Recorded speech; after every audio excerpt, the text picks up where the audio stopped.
Imagine losing everything you have ever loved in one night. Your home burning to ashes, your mother dead, your world completely shattered. And all because you spent years chasing the wrong man. This is the story of a woman who would lie, steal, and marry 3 times just to survive, only to discover she had been blind to real love the whole time. What you are about to witness is one of the most devastating love stories ever put to film. And I promise you, the ending will break your heart in ways you never saw coming. April 1861. The American South stands on the edge of war. But 16-year-old Catherine Montgomery has no interest in politics. She is beautiful, spoiled, and completely accustomed to getting everything she wants. Living on Willowbrook, her family's vast cotton plantation in Georgia, Catherine has every young man in the county desperate for her attention. Her devoted house servant Beulah keeps her in line. But only barely. There is only one man Catherine wants. Ashton Sterling, her gentle, golden-haired neighbor, heir to the magnificent Oakwood Manor estate next door, and the most eligible bachelor in the entire county. Then, Catherine learns something that shatters her world. Ashton is engaged to marry his cousin, Elena Hayes, a quiet, plain, gentle woman that Catherine considers completely unworthy of him. Catherine refuses to accept it. Tomorrow, at the all-day barbecue celebration at Oakwood Manor, she will confess her true feelings to Ashton and stop this engagement, no matter what it takes. At the barbecue, Catherine is the center of attention as always. Every young man at the party competes for her smile, but her eyes follow only Ashton. When the women go upstairs for their afternoon rest, Catherine slips away instead. She finds Ashton alone in the library and throws herself at him, declaring her love passionately. But Ashton rejects her gently. He says that he and Elena understand each other in ways that he and Catherine never could. Humiliated and furious, Catherine lashes out.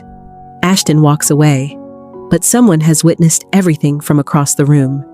Captain Marcus Wellington, a wealthy, scandalous adventurer who has been reclining on a sofa at the far end of the library the entire time, unseen and completely silent.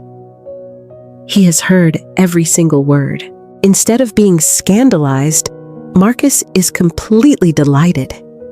He finds Catherine's raw honesty utterly refreshing, compared to every other prim Southern lady at the party. Catherine despises him on sight. She calls him no gentleman. He agrees completely and seems to thoroughly enjoy saying it. Then everything changes within hours. News arrives. President Lincoln has called for volunteers to fight the South. The party erupts. Every man rushes to enlist. In a blind fit of spite, Catherine accepts a marriage proposal from Philip Hayes right there at the barbecue. Philip is Elena's quiet older brother, a decent but completely loveless choice. She does it purely to wound Ashton before he goes off to war. Ashton and Elena marry that very day, and Catherine, refusing to be outdone, marries Philip the very next morning. She feels nothing for him, but she will not let Ashton see her lose. Catherine's plan collapses almost immediately. Philip contracts measles at his army camp. Then pneumonia sets in. He dies barely 2 months after the war begins, having never seen a single battle. Catherine is a widow at 16 and already pregnant with his child. She is sent to Atlanta to live with Elena, their fragile Aunt Constance, and the family's loyal coachman. Catherine is expected to grieve quietly and behave properly. She has absolutely no intention of doing either. Still in mourning clothes, Catherine creates her first public scandal when Marcus escorts her onto the floor at a wartime charity bazaar. Every widow in Atlanta is expected to sit and watch. Catherine dances. It is the first time the entire city sees Marcus Wellington look at Catherine Montgomery as if she is the most fascinating creature alive. and Atlanta talks about nothing else for a week. As the war grinds on and losses mount, Catherine volunteers as a nurse. She walks through rows upon rows of wounded and dying soldiers, hardening herself with every step. She still pines desperately for Ashton. When he comes back on leave, he asks Catherine to swear she will protect Elena and his newborn son if anything happens to him on the front. The moment between them is charged with everything unsaid. Then he leaves again. Then, in the summer of 1864, General Sherman's Union forces begin shelling Atlanta. The city is under siege and falling apart. Elena goes into labor in the middle of the chaos. Their young servant Josephine completely panics and confesses she lied about knowing how to help. With explosions shaking the walls, Catherine has to deliver the baby herself. She is absolutely terrified, but she does it. Atlanta is burning. They have to run immediately. As Catherine struggles through burning streets carrying the newborn and supporting a weakened Elena, Marcus Wellington appears out of the smoke. He helps them all escape the city. Then at the edge of town, he does something shocking. He hands Catherine his pistol and his horse. He is going back to join the Confederate forces. He rides away into the flames. Catherine is completely on her own. She drives a horse and wagon for hours through the devastated Georgia countryside. On the road home, she encounters Tobias, Willowbrook's former foreman. He tells her the news she is dreading. Her mother Margaret is sick, very sick. Catherine pushes the horse harder. When she finally reaches Willowbrook, she is too late. The fields are burned. The animals are gone. Union soldiers have pillaged everything. And her beloved mother Margaret has died of typhoid while caring for a sick family nearby. Her father Patrick is alive, but his mind is gone. He wanders the ruined fields, calling Margaret's name, not knowing the war is even over. They are starving.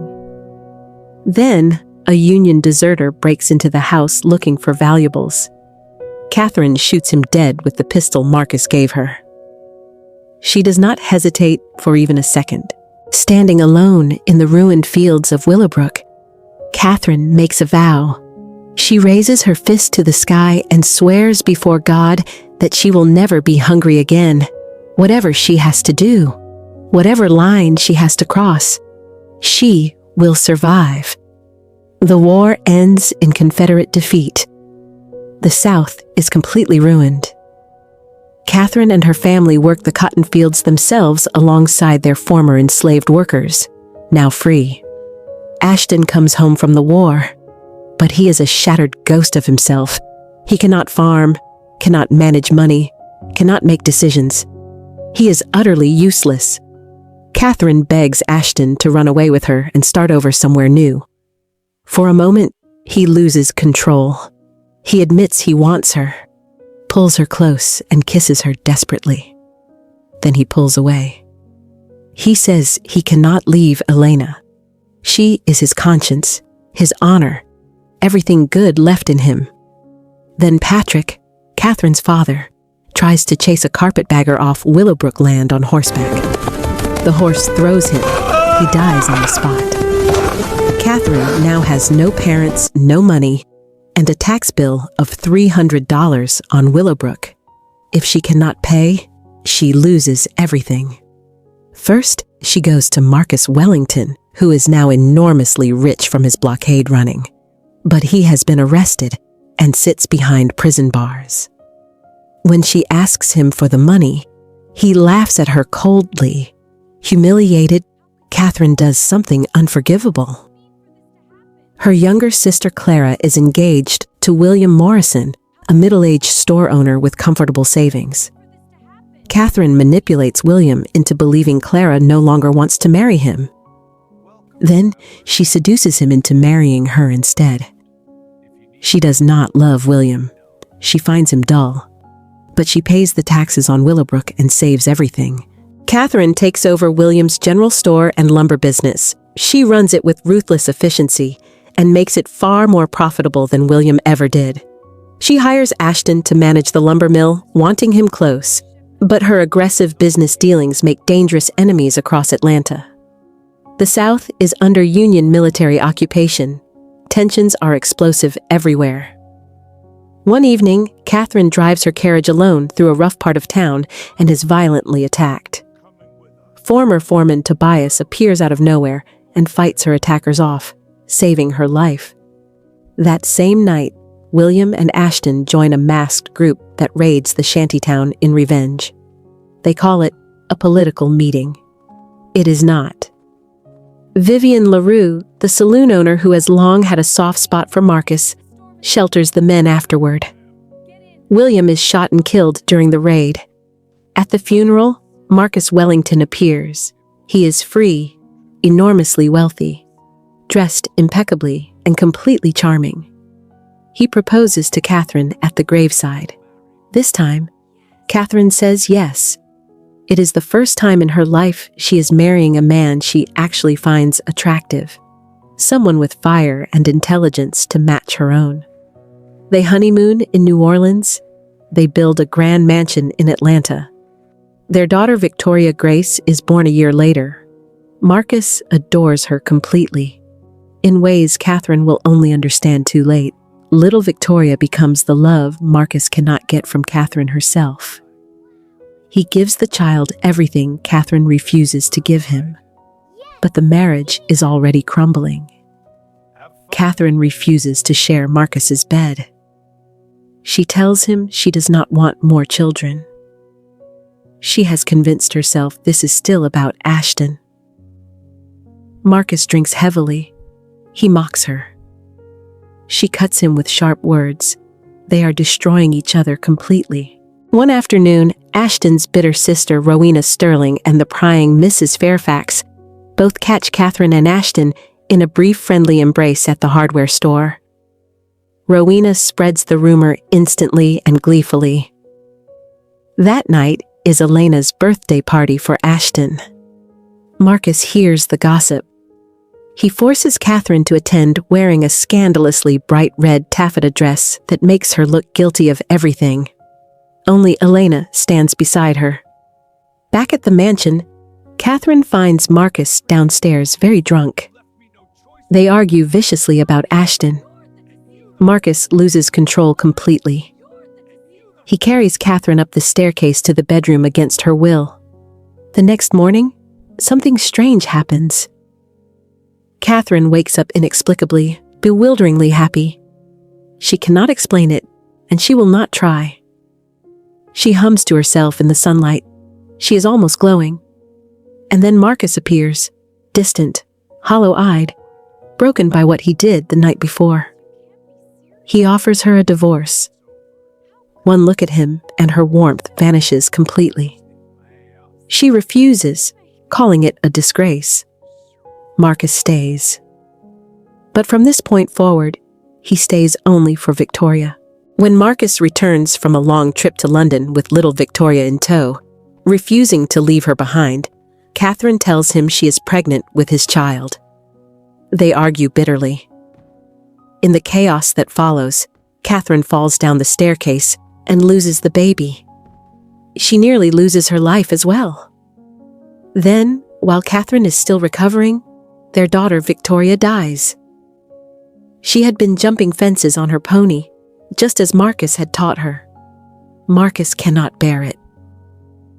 He shuts himself away alone with Victoria, refusing to see anyone, refusing to eat, lost entirely to grief.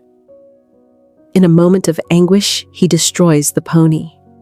Those closest to him grow frightened, afraid of how deep into darkness he has gone, afraid he may not find his way back. Only Elena can reach him. She speaks to him softly through the door until he lets her in, and she draws him back, slowly, from the edge of himself. But the effort costs her everything. Elena had been warned by doctors never to carry another child after the dangers of her first birth. She had ignored that warning. She is pregnant, and now the strain sends her into premature labor. The baby does not survive, and Elena herself is fading, lost to bleeding the doctor cannot stop. There is nothing more to be done. On her deathbed, Elena takes Catherine's hand and asks her to look after Ashton. Elena, the woman Catherine spent years resenting and dismissing. She dies with nothing but love for everyone in the room. When Elena goes, Ashton is completely destroyed. He tells Catherine something that rewrites everything she believed. He says Elena was always his true love. She was his life, the most perfect human being he ever knew. Marcus is in the room. He watches Catherine console Ashton. He watches her face, and in that moment, he sees something he has waited years to see. He sees that Catherine's obsession with Ashton is finally over, but he also sees that it is too late. He has no love left to give her. He leaves quietly. Catherine is struck completely still by Ashton's words, and in that silence, the truth hits her. She never loved Ashton. Not really. She loved the idea of the one man she could not have. The obsession was never love at all. And with that realization comes another one, far more terrifying. She loves Marcus. She has always loved Marcus. She just never let herself see it. Catherine runs home through the dark Atlanta streets. She needs to find Marcus. She needs to tell him everything. But Marcus is already packed. Too many years of rejection have finally emptied him out completely. There is nothing left. Catherine begs him to stay. She tells him she loves him. She tells him she finally understands everything. Marcus looks at her for a long moment. Then he says the most devastating words in the history of cinema. Honestly, my dear, I could not care less. He walks into the fog, and he is gone. Catherine stands alone in the doorway. She could collapse, she could give up, but she does not. She straightens her back, lifts her chin, and makes a decision. She will go back to Willowbrook, and tomorrow she will find a way. Because if there is one thing Catherine Montgomery knows for certain, tomorrow is another day. And there it is. 12 years of a woman's life. 3 marriages, a war, a lost home, 2 dead husbands, a child gone, and the love of her life walking out the door because she waited too long to see it. Catherine Montgomery spent 12 years in love with a dream, and by the time she woke up, the real thing was already walking out the door. This is what happens when pride blinds us to what is standing right in front of us. The greatest tragedy is not losing love, it is failing to see it.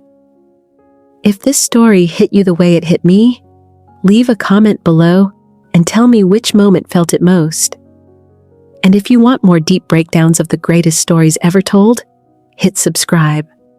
I promise every single one is worth your time.